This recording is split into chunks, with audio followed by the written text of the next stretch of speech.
Now, I'm not one to sit here and say, I told you so. Who the hell am I kidding? That's exactly the type of person that I am. I tried to tell you a couple of days ago, I was really confident in the Philadelphia Eagles' chances. In fact, 5 reasons the Eagles will beat the Patriots was the video that I did. It's in the description box below. After you watch this, you can go back and watch that and see how on the money I was. I went out on a leap of faith, and ultimately it was Fly, Eagles, Fly on Sunday night. Whew! Super Bowl 52. What an event. What a happening. All types of records set for offensive yardage. You got Tom Brady throwing for over 500 yards in a game, and he loses? A former third-round pick out of Arizona who had one really good year in 2013 under Chip Kelly of all people, and it bounced around to the point where he thought he might be done with football, goes 28 of 43 for 373 yards, 3 touchdowns, and Nick Foles is your Super Bowl MVP. And I'm sorry, I don't care what anybody says. There aren't many bigger Tom Brady nut huggers over the years than me, especially when it came to the debate of Brady versus Manning, who's the GOAT. I was always in the Brady camp. But if you actually watch this game, Nick Foles outplayed Tom Brady. He made more big plays when it mattered. He was better more consistently. And it feels weird to say that. This is amazing. Like, right from the get-go in the game, each team starts off with a field goal, and you're wondering, is either defense going to be able to stop anybody? The answer was no. Not really. Because right after that, the Eagles get touchdowns by Alshon Jeffrey, that great catch that he had. Alshon Jeffrey, last year, he guaranteed they'd win a Super Bowl. He probably knew he would be back in Chicago. Well, the guarantee held up. Dreams do come true. Alshon Jeffrey, truly, I am excited for you. You are a Super Bowl champion. Enjoy it, my man. LeGarrette Blount gets his revenge. How about that on the New England Patriots for letting him go in the offseason? And you're looking, the Eagles are up 15-3. Then the Patriots answer, field goal, touchdown. It's 15-12. Then you get that gutsy 4th down call right before the end of the first half. And I tweeted about it and said they needed to go for it here because they really needed to get points. And they needed to get a touchdown. And to break out that play call, that pass to Nick Foles, it was a beautiful design. It was a beautiful play call, a beautiful decision, and absolutely tremendous execution. Now you're talking about going into half, and the Eagles are up 22-12.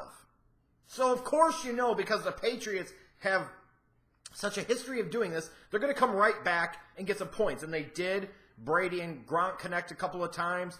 It's touchdown, and all of a sudden, it's a 3-point game. Then the Eagles respond right back because, again, there was less D in this game than there is in a dike dive. Think about that. And it's true. This was an offense game. There was absolutely no D whatsoever.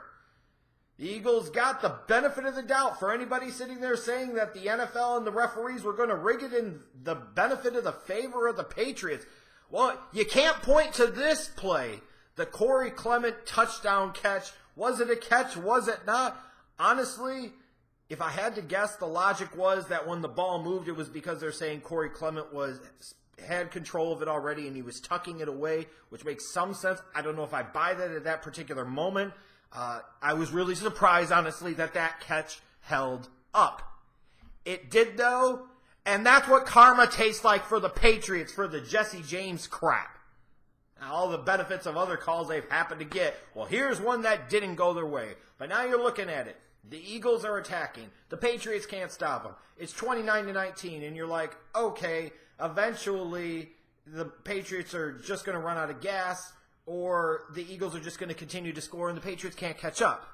So, of course, the Patriots being the Patriots and Tom Brady being Tom Brady, that's not what happened at all. The Eagles get a field goal, and then all of a sudden you turn around and look, a couple of touchdowns, another touchdown to Gronk, and the Patriots are leading 33-32 halfway through the fourth quarter. Like, as the whole second half was playing out, you got so many people talking about, well, they've been in a similar position. They've been in a similar position. And lo and behold, what did you know? Another close Super Bowl with the New England Patriots, and they're coming back from a deficit. And you're wondering at that point, is that when the wheels come off? The Patriots have been struggling all game long to catch back up with the Eagles. The Eagles have been playing with so much confidence. They had so much rhythm. But now all of a sudden the pressure has shifted to where the Eagles were the underdogs. The Eagles were the one with really nothing to lose, other than the Super Bowl.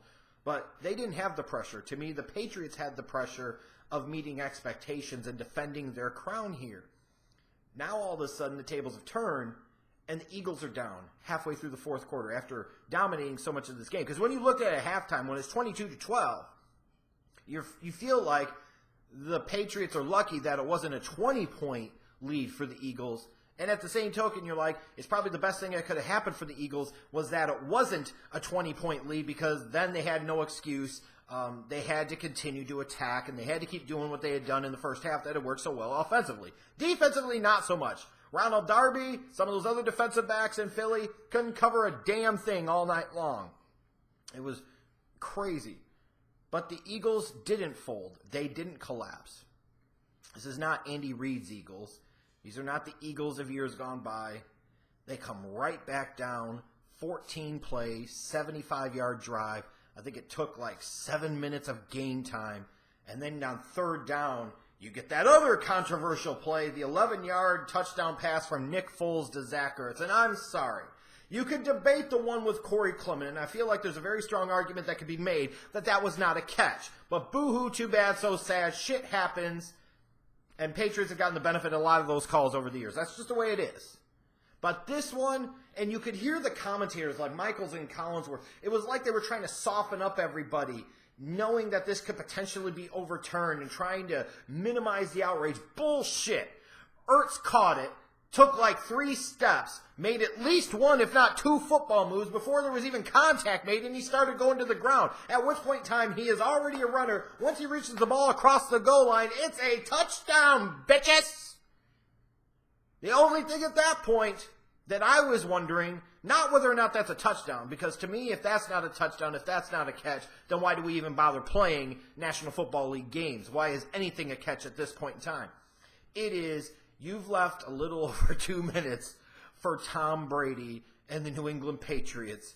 And while, yes, they don't have timeouts, it's Tom Brady, and all they need to go down and do, because you missed the 2-point conversion, it's 38-33. That's a tenuous lead. They go down and score, get a touchdown. They don't even need to make the extra point in this game. It's ball game. And I tweeted after the Patriots got the ball back here, I said, how is this going to end? Is it a Brady touchdown pass? Is it a strip sack fumble? Is it an INT, turnover on downs? Answer is the second one. The defensive line for the Eagles that I touted so much and said they were the number one reason why the Eagles were going to beat the Patriots in Super Bowl 52 finally really showed up here, and Derek Barnett got that strip sack on Brady. It's a turnover. The Eagles are already in field goal range. 3 plays later, they get to 4th down. Jake Elliott comes through with the big field goal, and now the Eagles are at 41-33, and even then, you're like, there's 1.5 minutes or so left. Patriots have to go a long way down the field. Then, for some reason, on the kickoff, they tried that reverse, which was just a horrible decision, in my opinion. Why are you risking it there? Get to the 20-25. Don't waste any more time than you need to. That thing's not probably going to pop open. That's just a bad call. But you still know it's Tom Brady, and you feel like there's a chance that son of a bitch, even after the first 3 plays of that drive, you're like, it's 4th and long, the Patriots, it's over. And then it's Brady to Amendola, who the hell cares? White boys, what's the difference with those Patriots receivers? They seem to come through all the time in the big moments. Another spectacular catch, this one by Danny Playoffs. And now all of a sudden you look, a couple other plays, and here are the Patriots at midfield. It's a Hail Mary, and it falls eventually harmlessly to the ground. Gronk can't get it. It bounces off the ground before Amendola can get to it. And the Philadelphia Eagles, I guess 3rd time is the charm. Broad Street is going to be something in Philly tonight and tomorrow. I hope the city put Crisco on all the light poles. I hope the fans put the Crisco on themselves. It's a celebration, bitches! Fly, Eagles, fly! The Philadelphia Eagles are Super Bowl champions for the first time in their history. They are world champions for the first time since the Norm Van Brocklin, Chuck Bednarik-led 1960 squad. That's how long it's been for Philadelphia. Enjoy it. You deserve it. I hope Eat That Pussy is fucking all the donuts and eating all the pussy he can handle tonight. Because again, my man, you deserve it. This was an awesome game. Was it the greatest Super Bowl of all time? I don't think so.